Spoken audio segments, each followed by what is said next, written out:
A single silver coin decided the fate of a man who changed history. In ancient Judea, 1 denarius was the full day's wage for 12 hours of brutal labor. It fed a family.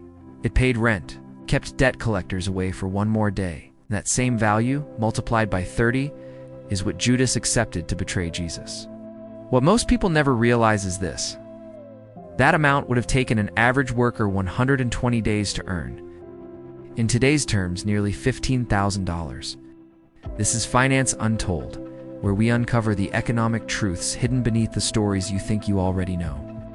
Today, we're traveling back 2,000 years to uncover how money, trade, and power shaped the world of Jesus, and why understanding that economy completely changes the meaning of his message. Picture the world in 30 AD. The Roman Empire dominates everything from Britain to Egypt, from Spain to Syria. Roads, ports, and trade networks stretch across continents. And right at the heart of this massive economic machine sits a small, restless province called Judea. Judea wasn't insignificant. It sat at the crossroads of Africa, Asia, and Europe. Merchants on the Silk Road passed through it. Spice traders from Arabia crossed its land. Ships carrying Egyptian grain moved through nearby ports. Wealth flowed through Judea even as most of its people remained poor. The economy of Jesus' time wasn't primitive. It was globalized, complex, and ruthlessly efficient.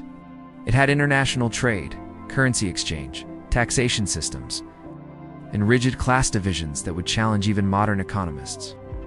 To understand why Jesus spoke so often about money, debt, and wealth, we need to understand how this system actually worked and who benefited from it. Let's start with money itself. There was no single currency. Everything depended on who you were paying. The Roman denarius was the backbone of the economy. Soldiers were paid with it. Taxes were demanded in it. Everyday commerce depended on it.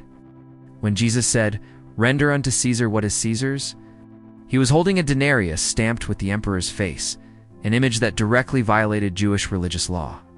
For religious life, there was the temple shekel. It was the only currency accepted for temple taxes and offerings. But here's the irony. Rome would not allow the temple to mint its own coins, so these sacred shekels were minted in Tyre, a pagan city.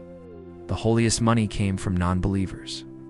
For daily survival, people used small bronze coins like the lepton, known as the widow's mite.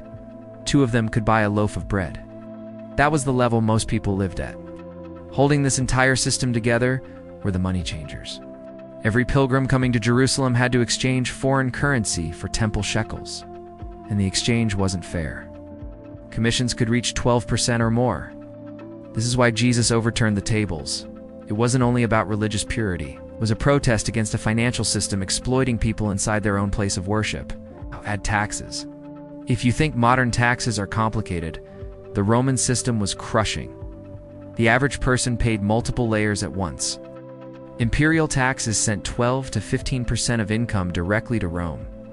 Local rulers like Herod, Antipas, took another 10 to 15% to fund palaces and political loyalty. Every adult Jewish male paid the annual temple tax, which alone cost a laborer to full days of wages. Merchants paid tolls at city gates, borders, and bridges. Goods could be taxed multiple times on a single journey. Farmers owed a portion of every harvest to landlords in the state. When everything was counted, the average family lost 40 to 50% of its income to taxes. And that was before interest on debt. Debt was everywhere. It trapped families for generations. This is why tax collectors were hated. They weren't just bureaucrats. They were collaborators. Matthew, one of Jesus' own disciples, was a tax collector.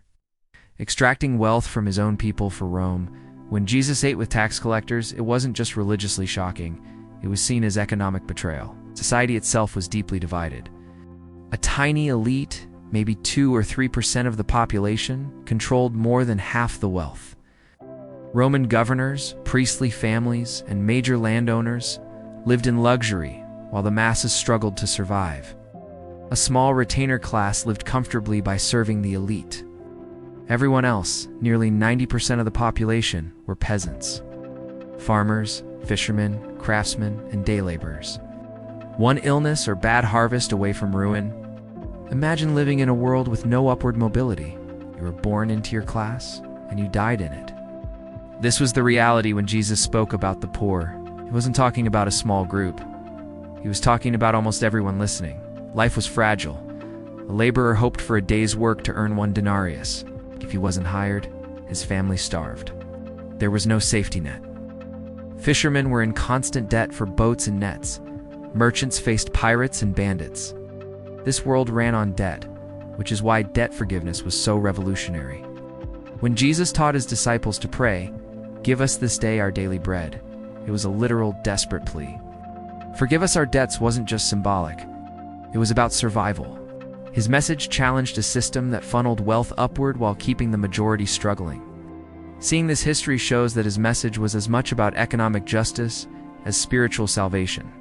If this video made you see history and money differently, like the video and subscribe to Finance Untold. We dig into the economic stories history books leave out. And now I want to hear from you. Which economy should we uncover next? Ancient Egypt, medieval Europe, the Aztec Empire? Drop your answer in the comments. Because when you understand the money, you understand the power. And when you understand the power, you uncover the truth. See you in the next one.